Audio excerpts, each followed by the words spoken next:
राहता तालुक्यातल्या साकुरी येथील MS17 क्लबमध्ये गणेश आबा सदाफळ यांच्या वतीने भव्यदिव्य 3 दिवसीय टर्फ क्रिकेट टूर्नामेंटचं आयोजन करण्यात आलं होतं। टर्फ क्रिकेट टूर्नामेंटसाठी गणेश सदाफळ यांच्या वतीने तब्बल 51,000 रुपयांचं प्रथम पारितोषिक देण्यात आलं, तर डॉ संतोष मैड यांच्या वतीने द्वितीय पारितोषिक ₹31,000 तर साहिल दिलीप रोहम यांच्याकडून तृतीय पारितोषिक ₹11,000 असं बक्षीस देण्यात आलं। टर्फ क्रिकेट टूर्नामेंटमध्ये प्रथम पारितोषिक साई शताब्दी ड्राय क्लिनर्स संघानं पटकावलं, तर द्वितीय NJ लस्सीवाला संघानं आणि तृतीय साई छत्र लोणी या संघानं पटकावलंय। टर्फ क्रिकेट टूर्नामेंटला एक वेगळं वलय निर्माण झालं असून मोठ्या प्रमाणात खेळाडूंचा इतर क्रिकेट खेळाप्रमाणेच टर्फ क्रिकेट टूर्नामेंटकडे कल असल्याचं गणेश आबा सदाफळ यांनी सांगितलं। 31 जानेवारी रोजी एक टूर्नामेंट इथं पार पडली। त्यानंतर आम्ही निर्णय घेतला की आम्हाला या MS17 क्लबमध्ये सर्वात मोठी टूर्नामेंट भरवायची, तर आम्ही ती संकल्पना ठेवली आणि आम्ही सुयदादा मित्रमंडळाचे अध्यक्ष आमचे गणेश भाऊ सदाफळ यांना ती संकल्पना मांडली। तसेच आमचे सलीम भाई यांनी पण देखील आम्हाला या गोष्टीला मदत केली।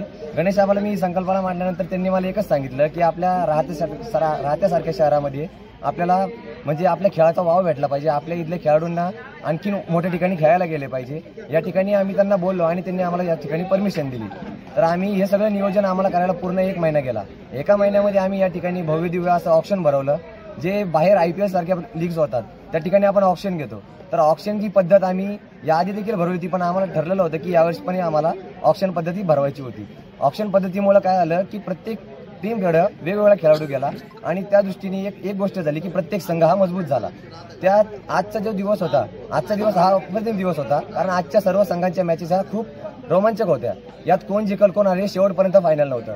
तर पहिलं बक्षीस हे साई शताब्दी ड्राय क्लिनर्स म्हणजे सिटी मार्केट या संघाने पटकावलं। तसेच दुसरं पारितोषिक हे आपले NJ लस्सीवाला त्याचे ओनर आपले जाधव सर यांच्या टीमने पटकावलं। तसंच तिसरं पारितोषिक हे साई छत्र लोणी या टीमने पटकावलं, त्या टीमचे ओनर गणपत शेठ भोसले आहे।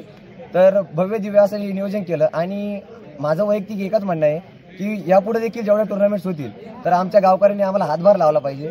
गाव एकत्र झालं तर टुर्नामेंट मोठी होते, अशी संकल्पना आमची आहे। इथून पुढे देखील आम्हाला सर्वांनी आमचा पुरेपूर आम्हाला सहभाग घेतला पाहिजे या टुर्नामेंटसाठी आणि पुढे भविष्यात आणखी मोठी टुर्नामेंट झाली पाहिजे, एवढीच माझी विनंती आहे फक्त सर्व मंडळाला। यावेळी या क्रिकेट टूर्नामेंटसाठी प्रसाद सदाफळ, वैभव सदाफळ, पंकज लोढा, अभिषेक सहारे, बबलू बावके, आकाश बावके, किरण बावके यांनी सहआयोजक म्हणून भूमिका बजावली। एस्तान मीडियासाठी प्रतिनिधी महेश भालेराव, राहता।